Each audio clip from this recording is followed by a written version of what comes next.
நடந்த சம்பவங்கள் அல்லது அந்த நாட்களை குறித்தும் அந்த நாட்களை குறித்த அவர்களுடைய உள்ளத்தில் ஏற்பட்ட சில விடயங்களை குறித்து அந்த இடத்தில் பகிர்ந்து கொள்ள நாங்கள் அன்போடு அழைக்கின்றோம். வாருங்கள் சார் ரூபன் அவர்களை. God bless you. Praise Lord. எல்லோருமே பேசினார்கள், நீங்கள் அதை செவிமடுத்துக் கொண்டிருக்கின்றீர்கள். இதன் அடிப்படையிலே நீங்கள் எதை அந்த அதாவது முகநூலாக முகநூல் வடிவிலே அதை கேட்டுக்கொண்டிருக்கின்ற அருமையான உறவுகளுக்கு கூற ஆசைப்படுகின்றீர்கள். கர்த்தருடைய பரிசுத்த நாமத்துக்கு ஸ்தோத்திரம். SLBM முகநூல் மூலமாக இணைந்திருக்கிற அனைத்து பரிசுத்தவான்களையும் இயேசு கிறிஸ்துவின் நாமத்தினால் நாங்கள் வாழ்த்தி வரவேற்கிறோம்.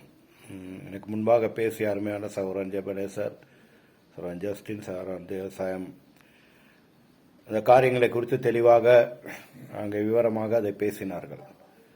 1963 பிப்ரவரி 28 குறித்ததான வெளிப்பாட்டையும் அதில் மகத்துவத்தையும் அதில் ஏற்பட்ட சந்தோஷத்தையும் மகிழ்ச்சியையும் மணவாட்டிக்கு மாத்திரம்தான் அது வெளிப்படுத்தப்பட்டது. மணவாட்டி என்று தங்களை உரிமை கோருகிறவர்களுக்கு மாத்திரம்தான் அது வெளிப்படுத்தப்பட்டது. அவர்கள் மாத்திரம்தான் அதில் சந்தோஷமா இருப்பாங்க. மற்றவர்கள் சந்தோஷமாக இருக்கிறது இருக்காமல் இருக்கிறது அது அவர்களை பொறுத்தவரையில். ஏன்னா மணவாட்டிக்கான அழைப்பு இந்த கூட்டங்களுக்காக இந்த நிகழ்ச்சிக்காக வருகை தரும்படிக்கு நாங்கள் அநேக முகநூல் மூலமாக வாட்ஸ்அப் மூலமாக நாங்கள் அறிவித்திருந்தோம் இலங்கையில் உள்ள மணவாட்டிகளுக்கு என்று. அப்போ இது மணவாட்டிக்கான ஒன்று கூடுதலாக இருந்தால் மணவாட்டியை எப்பொழுதுமே மணவாட்டியோடு தான் இருப்பா. இது மணவாட்டிக்கான மீட்பின் மகிழ்ச்சி, மணவாட்டிக்கான பண்டிகை. ஒரு பாடல் கூட எழுதப்பட்டது, இது மணவாட்டிக்கான பண்டிகைன்னு. ஏன்னா நாங்கள் இன்றைக்கு மணவாட்டிங்கிற உரிமையை பாராட்டுவதற்கு, மணவாட்டிங்கிற காரியத்தை நாங்கள் அறிந்து கொள்வதற்கு இந்த பிப்ரவரி 28 வந்திருக்காட்டி நாங்கள் ஏதோ ஒரு மணவாட்டியாக தான் இருந்திருப்போம். ஏதோ ஒரு மணவாட்டியை நாங்களும் அழைத்து கொண்டிருப்போம். ஆனால் மணவாட்டி என்றால் யார் என்பதை அந்த பிப்ரவரி 28 1963 தான் 7 முத்திரையின் ரகசியம் வெளிப்படுத்தப்பட்ட பின்பு அது உறுதி செய்யப்பட்டது. அவை அந்த நிச்சயத்தை அந்த நாள் அந்த நிச்சயத்தை எங்களுக்கு கொடுத்தது என்பதற்கு அடையாளமாக நாங்கள் அதை ஒரு பண்டிகையாக, அது பண்டிகைன்னு பேரை தான் வச்சிருக்கிறோமே ஒழிய பண்டிகைனோட இன்றைக்கு அநேக பண்டிகைகள் இருக்கு. ஈஸ்டர் பண்டிகை இருக்கு, கிறிஸ்துமஸ் பண்டிகை இருக்கு. அங்கே கிறிஸ்துமஸ் பண்டிகையில இயேசு கிறிஸ்து பிறந்தார்னு கொண்டாடினா இயேசு பிறப்புக்கோ அல்லது அந்த பண்டிகையில இயேசு கிறிஸ்துவை வலியுறுத்துறதுக்கோ எந்த நிகழ்ச்சியும் அங்க இருக்காது. அது போல ஈஸ்டரா அதே போல அவனமாக அந்த பண்டிகைங்கிற, அதனாலதான் வேதத்துல சொல்றாரு, தேவன் அதை வெறுக்கிறேன், இந்த உங்கள் பண்டிகைகளே மாத பிறப்புகளே ஓய்வு நாளே நான் வெறுக்கிறேன். அதே தேவன் தான் பண்டிகை நீ ஆசரின்னு சொன்ன அதே தேவன் தான் அந்த பண்டிகையை வெறுத்தார். அதுதான் வேதமும் சொல்லுகிறது. அவ இன்றைக்கு அது பண்டிகையா நாங்க செய்தா தவறா போயிரும் அப்படின்னு சொல்லுகிறதுக்கு எந்த விதமான காரியமும் இல்லை. ஏன்னா பண்டிகையும் வெறுக்கிறவனமாக ஓய்வு நாளையும் வெறுத்தாரு, மாத பிறப்புகளையும் வெறுத்தாரு, உங்க உபவாசத்தையும் வெறுத்தாரு, எல்லாத்தையுமே வெறுத்தாராம். ஏன்னா அந்த நேரத்தில் அந்த செய்யப்பட வேண்டிய காரியம் அங்க செய்யப்படாமல், அங்கே தேவனுக்கு அங்கே முதலிடம் கொடுக்காமல், தேவனை குறித்து கௌரவப்படுத்தாமல், தேவனுக்கு முக்கியத்துவம் கொடுக்கப்படாமல் செய்யப்பட்ட எல்லா காரியத்திலும் தான் அதை தேவன் வெறுத்தார். ஆனால் இந்த பிப்ரவரி 28 அங்கே குறிப்பிட்டு பேசின போல பிப்ரவரி 28 பிராணம் சொன்னாரா பண்டிகையா கொண்டாடுங்கன்னு அவர் சொல்லவும் முடியாது.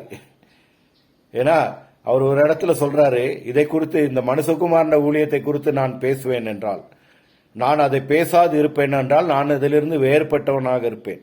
நான் நிச்சயமாக அதை பேச வேண்டும், ஏனெனில் அது சம்பந்தப்பட்டவனே நான் தான். அதில் சம்பந்தப்பட்டவனே நான் தான். ஆகவே அவர் அதை எப்படி அந்த காரியத்தை குறித்து பேசினார், இந்த பிப்ரவரி 28 1963 நடக்க போகிற சம்பவங்களை 3 வருடங்களுக்கு முன்பாக சொப்பனங்கள் மூலமாக தரிசனங்கள் மூலமாக தேவன் வெளிப்படுத்தினார். ஆனால் அது நடைபெறுவதற்கு 6 அல்லது ஒரு கிழமைக்கு முன்பாக தேவன் திரும்பவுமாக அதை உறுதிப்படுத்தினார். அந்த நேரத்தில் அவர்கள் அந்த மலைக்கு அங்கே சென்றிருந்த வழியில் அந்த சம்பவம் அங்கே நடைபெற்றது. அங்கே எப்படி தீர்க்கதரிசன மூலமாக சொப்பனங்கள் மூலமாக கூறப்பட்ட அனைத்து காரியங்களும் அன்று பிப்ரவரி 28 1963 நிறைவேறிச்சு. அதனால்தான் தீர்க்கதரிசி சொல்றாரு, இது கர்த்தருடைய வருகை, இது கிறிஸ்துவின் வருகை, இது கர்த்தருடைய வருகை. அப்ப இது வருகைன்னு அவர் ஏன் அதை சம்பந்தப்படுத்தியே பேசுறாரு? இது கர்த்தருடைய வருகைன்னு அங்கே பேசும் பொழுது வருகை முடிஞ்சிருச்சு அப்படின்னு பலர் எடுத்துக்கிட்டாங்க. ஆனால் கர்த்தருடைய வருகைன்னு தான் சொன்னார். கர்த்தர் கர்த்தரே ஆவியானவர். கர்த்தருடைய ஆவியானவர் எங்கே, அங்கே விடுதலை உண்டு. கர்த்தர் ஆவியாத்தான் இருந்தார். பலமுள்ள தூதன் கிறிஸ்துவும் ஆவியாத்தான் இருந்தார்.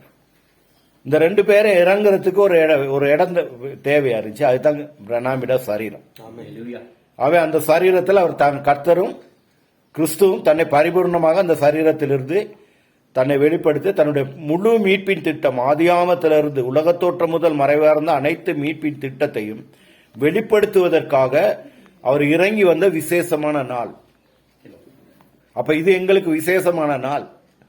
அதனாலதான் தாய் சொல்றான், இதை நான் முக்கிய நாளாக விசேஷ நாளாக எண்ணாமல் போனால் என்று தாவீது சங்கீதத்தில் ஒரு வார்த்தையை சொல்றார். இது என்னுடைய வாழ்க்கையில என்னுடைய ஜீவியத்தில் முக்கிய நாளாகவும் விசேஷ நாளாகவும் நான் எண்ணாமல் போனால் என்று அவர் சொல்லுகிறான். அது மாத்திரம் இந்த பண்டிகையை குறித்து, பண்டிகை என்ற முதல் வார்த்தையே ஆதியாம் யாத்ராம் புஸ்தகத்தில் 5ஆம் அதிகாரத்தில் தான் பேசப்படுது. யாத்ராம் 5ஆம் அதிகாரத்தில் தான் பேசப்படுது இந்த பண்டிகை. தேவன் மோசேக்கு மூலமாக இஸ்ரவேல் ஜனங்களை எகிப்து தேசத்திலிருந்து வெளியே அனுப்புகிற வேளையில் என் ஜனங்களை புகழு, அவர்கள் எனக்கு வனாந்திரத்திலே பண்டிகை ஆசரிக்க வேண்டும். அதே 6ஆம் அதிகாரத்தில் திரும்ப சொல்றாரு, என் ஜனங்களை போக விட அவர்கள் எனக்கு வனாந்திரத்திலே போய் எனக்கு ஆராதனை செய்ய வேண்டும். அப்ப ஆராதனை பண்டிகையும் ரெண்டு ஒன்று என்பதை வேதம் திட்டவட்டமாக தெளிவாக உறுதிப்படுத்துகிறது. அவ இன்று அவனமான எந்த விதமான சான்றிதழோ எந்த விதமான எவிடன்ஸ் இல்லாம கொண்டாடப்படுகிற அநேக பண்டிகைகள் கிறிஸ்தவத்தில் இருக்கு. அதாவது ஈஸ்டர், கிறிஸ்துமஸ் போன்ற சடங்காச்சாரமான கிறிஸ்துவ அற்ற பண்டிகைகள் இன்னைக்கு கொண்டாடப்படுகிறது. இப்ப இந்த நாள் கூட இன்னைக்கு கிறிஸ்தவர்களுக்கு லென்ட் டேஸ் என்று அனுசரிச்சு கொண்டிருக்கிறாங்க. இந்த லென்ட் டேஸ் எப்படி இவங்க கொண்டாடுறாங்க? இதுக்கு டேட் இல்லை, டேட் மாறி மாறி வருது. போன வருடம் ஒரு டேட்ல வச்சு நமக்கு பொதுவாக இலங்கையில் அடையாளப்படுத்தப்படுகிற ஒரு விசேஷமான நாள் ஈஸ்டர் குண்டு தாக்குதல், அது 21. அப்ப ஆனா இந்த வருடம் ஈஸ்டர் எப்ப வருது? 5ஆம் தேதி ஏப்ரல் மாசம். அது எப்படி மாறி மாறி வரும்? அப்ப பண்டிகை என்பது மாற்ற முடியாது. கிறிஸ்துமஸ் என்பது மாற்ற முடியாத பண்டிகையாக இருக்கிறது. காரணம் என்ன? அது மாஸ் மன்னன் பிறந்த நாள். அவன் பிறந்தது ஒரு நாள் தானே, அவன் எந்த நாள் மாறி மாறி பிறக்கல. அதனால 25 அது பிரகடனப்படுத்தப்பட்ட அதை தான் இன்னைக்கு கிறிஸ்துமஸ் அவர்கள் கொண்டாடிக்கிட்டு இருக்காங்க. அது ஈஸ்டர் எல்லாம் மாறி மாறி வரும். ஆனா இந்த பிப்ரவரி 28 அது எப்போ வந்தாலும் 28ஆம் தேதி தான் வரும். அது டைம் இருக்கு, டேட் இருக்கு, நிமிஷம் இருக்கு, வினாடி இருக்கு. அதனால தான் சொல்றாரு, அவர் வரும் நாளையோ நேரத்தையோ நிமிஷத்தையோ வினாடியோ ஒருவனும் அறியான். இயேசு கிறிஸ்து சொன்னாரா? மத்தேயுல சொல்லியிருக்கா, பிதா தவிர வேறொரு குமாரன் கூட அறியாராம் அந்த நாளையும் அந்த நாளைக்கு. ஆனா இந்த நாளையும் நாளைக்கும் அவர் வெளிப்படுத்தினார். இது பிதா அறிந்த நாள், குமாரன் அறிந்த நாள், அந்த நாள் அவர் வெளிப்படுத்தினார். அந்த டேட் எங்களுக்கு நல்லா தெரியும், நிமிஷமும் தெரியும். எத்தனை மணிக்கு எத்தனை மணி நேரத்தில் அவர் இறங்கினாருங்கிற காரியம் எல்லாம் எங்களுக்கு தெரியும்.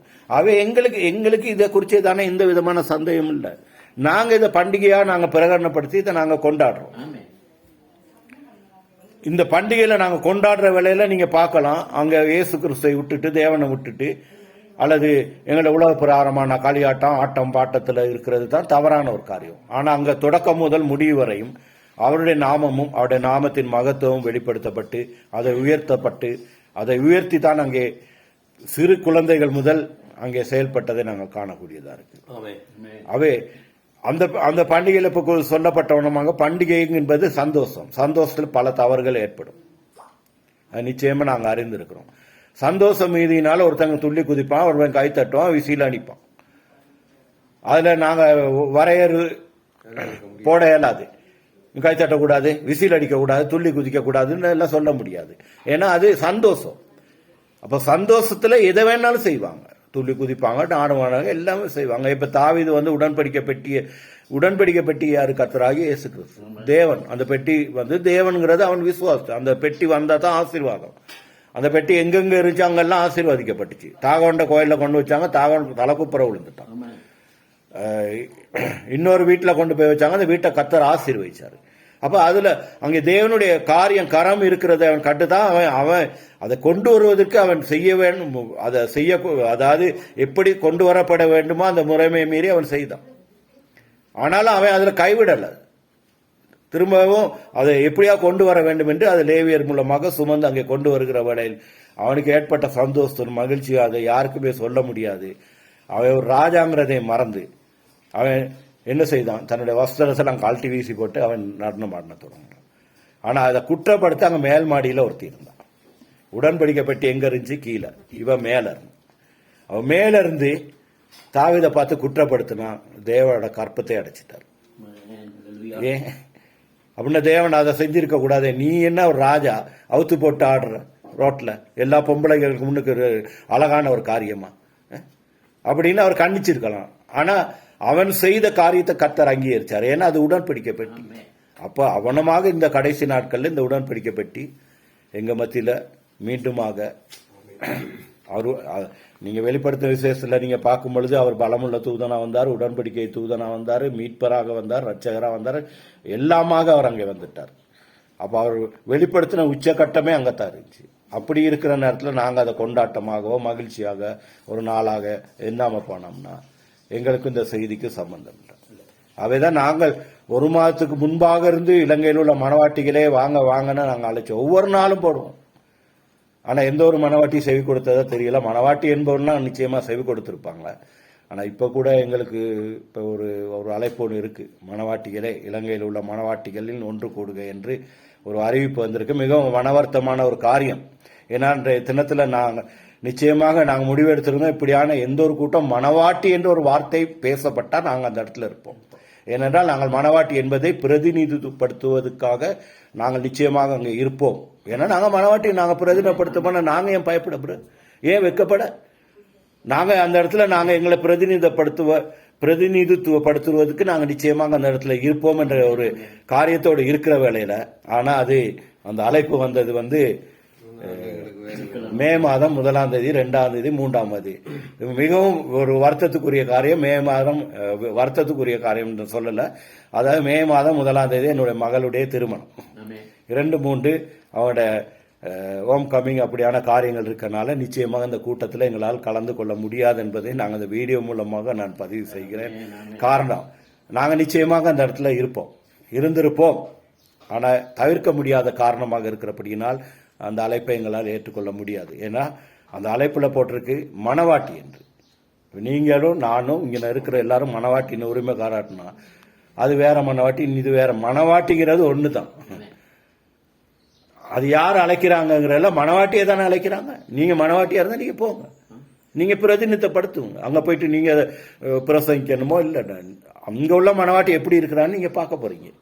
அது போல அங்க எல்லா மனவாட்டியும் நாங்க அழைச்சோம், இங்க உள்ள மனவாட்டி எப்படி இருக்கிறான்னு நீங்க பார்க்க வாங்க அப்படித்தானே அழைச்சிருக்கிறோம். அந்த பாடல் கூட அப்படித்தானே இருக்கு. வாரீர் மனவாட்டியே வாங்க அப்படின்னு தான் நாங்க அழைச்சிருக்கிறோம். ஆகவே இந்த மகத்தான அழைப்பு பிப்ரவரி 28 ஒவ்வொரு கர்த்தருக்கு சித்தமான கர்த்தருடைய வருகை, கர்த்தராகிய இயேசு கிறிஸ்துடைய வருகை தாமதிக்குமாகில் இந்த ஒவ்வொரு வருடமும் நாங்க இருந்தாலும் சரி இல்லாட்டியும் சரியோ எங்களுடைய பிள்ளைகளும் அவருடைய பிள்ளைகளின் பிள்ளைகளும் அவர்கள் வருஷா வருஷம் நிச்சயமாக இதை அனுசரிப்பார்கள் என்பதை நான் கூறிக்கொள்ள விரும்புகிறேன். ஏனென்றால் இது மனவாட்டியின் பண்டிகை, இது மனவாட்டியின் ஒன்று கூடுகை. மனவாட்டி கூடுகிற ஆராதனையா இருந்தாலும் சரி, உபவாச கூட்டமா இருந்தாலும் சரி, ராப்போஜன ஆராதனையா இருந்தாலும் எல்லாமே பண்டிகை தான். ஏண்டா பிப்ரவரி 28 எங்களுக்கு அந்த வெளிப்பாட்டை கொடுத்த பின்பு நாங்கள் கூடுகிற ஒவ்வொரு காரியமும் பண்டிகை. அது சந்தோஷத்தின் காரியம். அதுதான் தாவீது சொன்னா, சகோதரர் ஒருமித்து வாசமாயிருப்பது எத்தனை நன்மையும் எத்தனை இன்பமானது. ஆகவே இது எங்களுக்கு மகத்தான ஒரு பண்டிகை. மற்றவர்களுக்கு பண்டிகையா இருக்கோ இல்லையா எங்களுக்கு தெரியாது. ஆனா மனவாட்டியா இருக்கிறோம், நாங்கள் மனவாட்டி என்று உரிமை கோரினால் அவங்களுக்கு அது பண்டிகையா இருக்கும். ஆகவே இந்த பூமியில யார் ஒருவர் மனவாட்டி என்ற ஒரு வார்த்தையை உச்சரித்தா நாங்க கணிப்போம். ஆனா இந்த மே மாதம் நிற்க முடியாத, தவிர்க்க முடியாத காரணமாக இருக்கிறபடியினால் எங்களால் அங்க போக முடியாது. ஆகவே இந்த அருமையான நாளில் இந்த பிப்ரவரி 28 குறித்து இன்னும் அதிகமாக பேசலாம். இன்னும் இவ்வளவு காரியங்களை நாங்கள் பேசலாம். ஆனா இன்றைய தினத்திலும் இந்த இடத்துல தலாவக்கலையிலிருந்து நாங்கள் இந்த காரியத்தை பேச கர்த்தர் எங்களுக்கு செய்த கிருபைக்காக நான் கர்த்தரை நன்றியோடு ஸ்தோத்தரிக்கிறேன். இது மனவாட்டியின் பண்டிகை, மனவாட்டியின் ஒன்று கூடுகை, மனவாட்டியே வாரி, மனவாட்டிக்கான அழைப்பு. இது ஒவ்வொரு வருடமும் நிச்சயமாக இந்த அழைப்பு விடுவிக்கப்பட்டு கொண்டே இருக்கும். கர்த்தராகிய இயேசு கிறிஸ்துவின் வருகை தாமதிக்கும் என்றால் என்பதை நான் கூறி விடைபெறுகிறேன். நன்றி சோன். உண்மையிலே மிக ஒரு விலையிடப்பட்ட ஒரு காரியத்தை சார் மனோ, உங்களை நான் அழைப்பதற்காக இருக்கின்றேன், வாருங்கள். உண்மையிலேயே நாம் இன்னொரு மனோ அவர்களை இணைத்துக் கொள்ள வேண்டும். அதாவது சகோதரன் கூறிய அந்த விடயங்களை நான் அதாவது பெருமை என்று சொல்ல முடியாது, நாங்கள் மனவாட்டிகள் அல்லவா. ஆக அழைக்கப்பட்ட அழைப்புக்கு வராதவர்களை குறித்து